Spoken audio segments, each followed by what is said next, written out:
स्वागत है आप सभी का मेरे YouTube चैनल में। आज का हमारा टॉपिक है सेरिब्रल पाल्सी। इस वीडियो में हम डिटेल में जानेंगे introduction, aetiology and risk factors of cerebral palsy. Learning outcomes है introduction, time frame of brain injury, aetiology and risk factors of cerebral palsy. इन सभी के बारे में हम डिटेल में जानेंगे। Cerebral palsy is a group of neurological disorders occurring in infancy and early childhood that affects movement and muscle tone. Cerebral palsy एक न्यूरोलॉजिकल डिसऑर्डर है जो कि इन्फेंसी और अर्ली चाइल्डहुड में होता है और मूवमेंट और मसल टोन को अफेक्ट करता है। Cerebral palsy is permanent condition and it's non-progressive means एक ये permanent damage है या permanent condition है और ये टाइम के साथ प्रोग्रेसिव नहीं है मीन्स इसकी टाइम के साथ सीवियरिटी नहीं बढ़ती है। It occurs due to damage in developing brain, ये डेवलपिंग ब्रेन के डैमेज की वजह से होता है। And injury to brain can occur before, during and after birth, और ब्रेन के जो डैमेज है वो before, during and early birth में कभी भी हो सकता है। Any non progressive central nervous system injury occurring during the first 5 year of life is considered to be CP.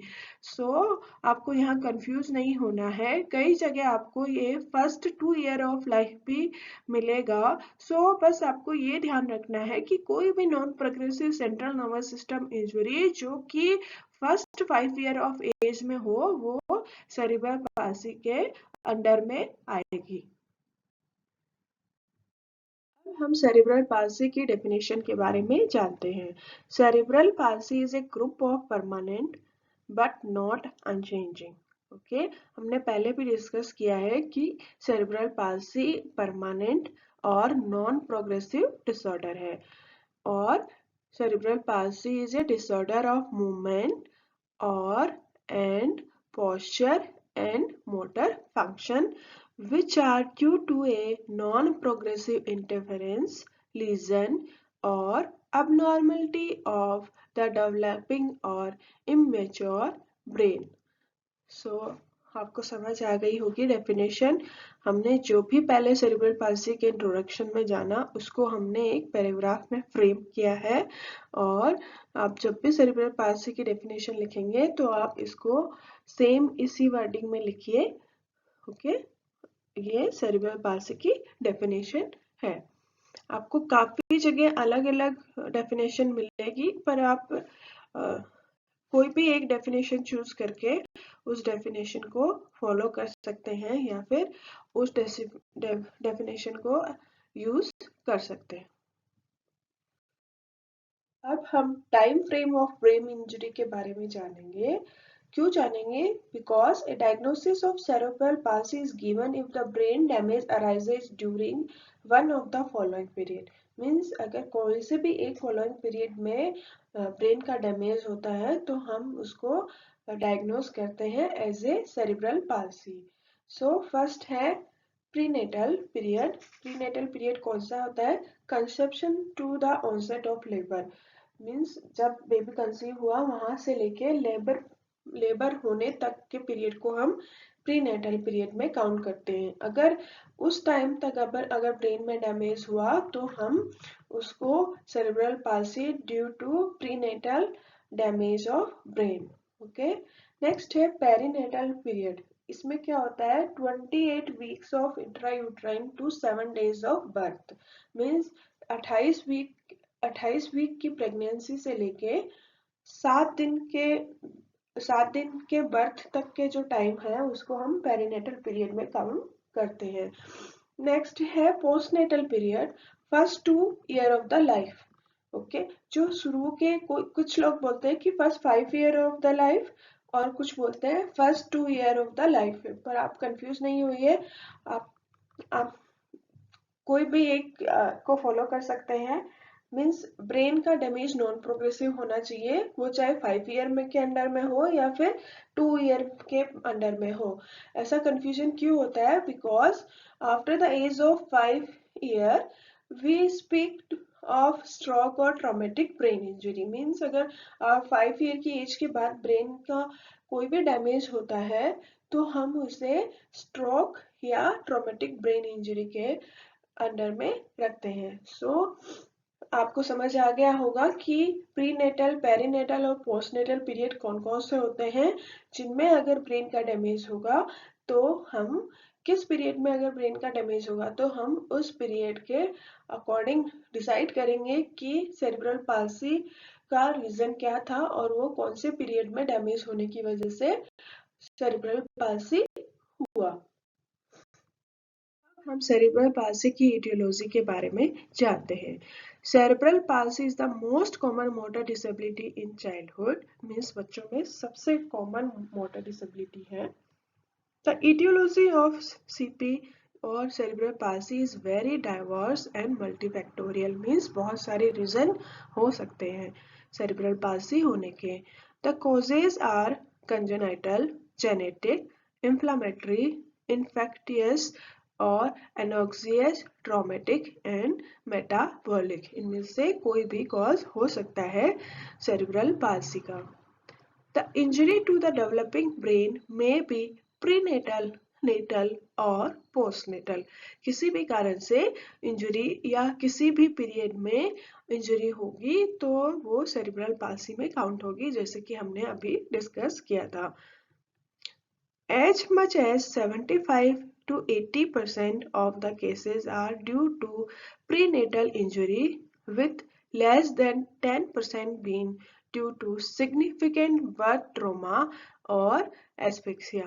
Means 70 से 80% जो है वो प्रीनेटल इंजुरीज की वजह से होते हैं और लेस देन 10% है वो बर्थ ट्रोमा और एस्फिक्सिया की वजह से सेरेब्रल पाल्सी होता है या ब्रेन डैमेज होता है। The most important risk factor seems to be prematurity and low birth weight, with risk of CP increasing with decreasing gestational age and birth weight। Means cerebral palsy के case increase हो रहे हैं because gestational age और birth weight कम हो रहा है।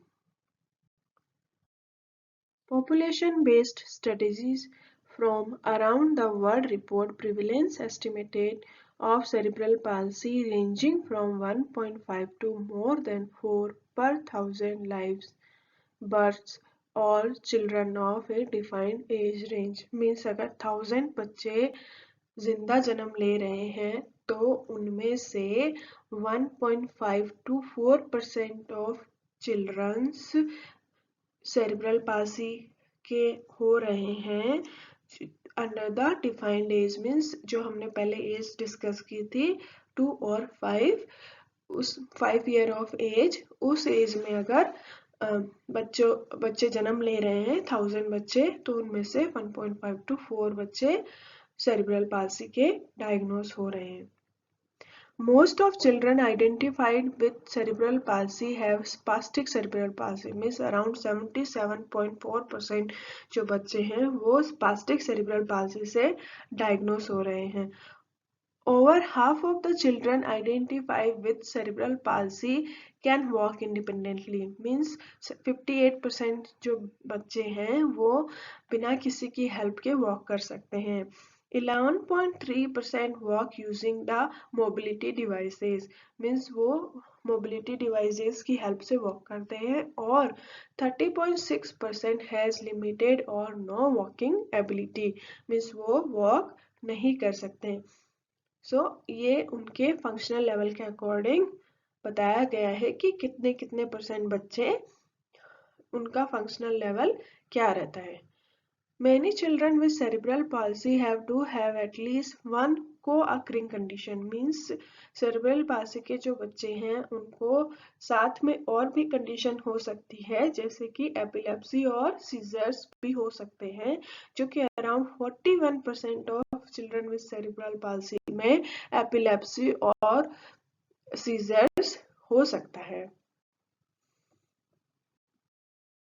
The type of cerebral palsy has also changed. In 80s, ethetoid or dyskinetic cerebral palsy accounted for approximately 20% of children with cerebral palsy, but now today only 5 to 10% have this type. But spastic cerebral palsy today accounting for 80 to 90% of children with cerebral palsy.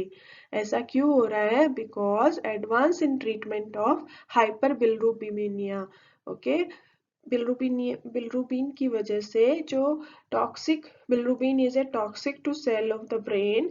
If the baby have severe jaundice there is risk of bilirubin passing into brain और may cause the acute bilirubin encephalopathy.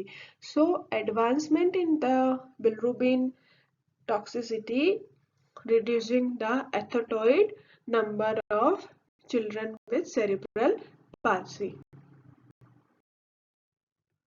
The increase of spastic cerebral palsy is predominantly a result of higher survival rate for babies. Means very small premature baby के survival rate बढ़ने की वजह से spastic cerebral palsy के cases increase हो रहे हैं. The most common cause of cerebral palsy is idiopathic, which means that the cause of the damage of the brain during pregnancy is not known. Means ये जो कारण है pregnancy के during brain damage होने के वो अभी भी इडियोपैथिक है. मीन्स एग्जैक्टली नहीं पता चल सकता कि किस वजह से सेरिब्रल पाल्सी हुआ है. रिस्क फैक्टर्स के बारे में डिटेल में जानेंगे. There are different risk factors for each stage at which a child might develop a cerebral palsy. हो सकता है इन कारणों की वजह से बच्चे ने cerebral palsy या बच्चे को cerebral palsy हुआ है. These can be broken down into prenatal. Prenatal means conception to labor pain period. Perinatal means 28 of week of pregnancy to 7 days of birth. And postnatal means first 5 year of age. So ये अलग अलग stages में अलग अलग as को divide किया गया है और उन अलग अलग स्टेज में कौन कौन से रिस्क फैक्टर्स हो सकते हैं उनके बारे में हम डिटेल में जानेंगे. अब हम जानते हैं प्रीनेटल स्टेज में कौन कौन से रिस्क फैक्टर्स हो सकते हैं. Prematurity means gestational age less than 36 weeks को हम prematurity birth of baby बोल सकते हैं. Okay. Low birth weight means less than 2.5 kg हो. That could be because of poor nutrition status of the mother. Okay. Next है maternal epilepsy means mother को epilepsy हो, epilepsy या seizures हो. Hyperthyroidism में हो तो भी वो भी एक रिस्क फैक्टर है. और कोई भी इन्फेक्शन हो, इन्फेक्शन जो कि टॉर्च हो सकता है, सीएमवी हो सकता है, हर्बिस सिम्प्लेक्स वायरस हो सकता है, रुबेला हो सकता है. इनमें से कोई भी अगर इन्फेक्शन हो वो भी रिस्क फैक्टर हो सकता है. सीवियर टॉक्सीमिया हो, सीवियर कोई भी इन्फेक्शन चल रहा हो या कोई भी टॉक्सीमिया हो, किसी भी चीज का टॉक्सिसिटी हो या एनक्लेप्सिया हो. एनक्लेप्सिया मीन्स हमेशा उनका बीपी का जो लेवल है वो हमेशा हाई रहता हो मदर का, वो भी एक रिस्क फैक्टर हो सकता है. ड्रग एब्यूज हो, ट्रोमा हो या मल्टीपल प्रेगनेंसीज हो या फिर प्लेसेंटल इनसफिशियंसी भी रिस्क फैक्टर हो सकता है. मीन्स इन फैक्टर्स की वजह से सेरिब्रल पाल्सी या ब्रेन में डैमेज हो सकता है चिल्ड्रंस में. ओके. और prenatal means labour to conception to labour pain तक का जो फेज है उनमें अगर ये फैक्टर है तो उनको चांसेस है, 100% श्योरिटी नहीं है कि उनको सेरेब्रल पाल्सी या ब्रेन डैमेज होगा, पर चांसेस है कि अगर ये फैक्टर हो तो उनको ब्रेन डैमेज या सेरेब्रल पाल्सी हो सकता है. हम पेरीनेटल स्टेज की बात करते हैं. उस स्टेज में कौन कौन से रिस्क फैक्टर हो सकते हैं? Premature rupture of membranes, prolonged and difficult labor, vaginal bleeding at the time of admission for labor और ब्रेडिकार्डिया। ये रिस्क फैक्टर की वजह से चांसेस हैं कि ब्रेन डैमेज हो और सेरिब्रल पाल्सी हो सकता है इन फैक्टर्स की वजह से। पोस्टनेटल स्टेज में जो रिस्क फैक्टर्स हैं वो है सेंट्रल नर्वस सिस्टम इन्फेक्शन, जो कि एंसेफेलाइटिस या मेनिंजाइटिस हो सकता है। Hypoxia means lack of oxygen during the birth. Seizures, coagulopathies means जो ब्लड की क्लॉटिंग एबिलिटी है वो अफेक्टेड हो, या फिर नियोनेटल हाइपरबिलिरुबिनिया हो मीन्स जॉन्डिस हो, या फिर हेड ट्रॉमा हो। ये कोई भी फैक्टर हो तो ब्रेन को डैमेज कर सकते हैं और सेरिब्रल पाल्सी के जो चांसेस हैं उनको हाई कर सकते हैं। हम जो कुछ इम्पोर्टेंट बात है उसको जान रहे हैं, वो है there is no way to predict which child brain will be damage by one of these factor. These factor means जो हमने अभी फैक्टर्स डिस्कस किए हैं, और to what the extent of the damage will be means कितना damage होगा, किस extent तक होगा, वो हम प्रिडिक्ट नहीं कर सकते। None of these factors always results in brain damage, or even when the brain damage occur, the damage does not always result in cerebral palsy. Okay, so हम इन रिस्क फैक्टर को के through predict नहीं कर सकते हैं कि कौन से बच्चे में ब्रेन में डैमेज होगा और सेरेब्रल पाल्सी होगा और किस एक्सटेंट तक होगा, और वो हमेशा होगा या नहीं होगा, और उस डैमेज की वजह से उनको सेरिब्रल पाल्सी होगी या नहीं हम प्रिडिक्ट नहीं कर सकते। For example, some children may have a isolated hearing loss from their meningitis, and other will have severe intellectual disability, and some will have cerebral palsy. So brain की damage की वजह से अलग-अलग disabilities हो सकती हैं, hearing loss, speech loss, intellectual disability, और किसी को cerebral palsy. So इन फैक्टर्स का इन फैक्टर की वजह से सेरिब्रल पाल्सी हो ये 100% नहीं कहा जा सकता, पर इन फैक्टर की वजह से सेरिब्रल पाल्सी हो सकता है वो हम कह सकते हैं। Okay, so much for watching this video. I hope मैंने एक अंडरस्टैंडिंग बनाई है आपकी सेरिब्रल पाल्सी डेफिनेशन, इटियोलॉजी और रिस्क फैक्टर्स के बारे में। फिर भी अगर आपका कोई कंसर्न है तो आप कमेंट सेक्शन में मेंशन कर सकते हैं। Thank you so much again. फिर से मिलते हैं एक नए वीडियो और नए टॉपिक के साथ।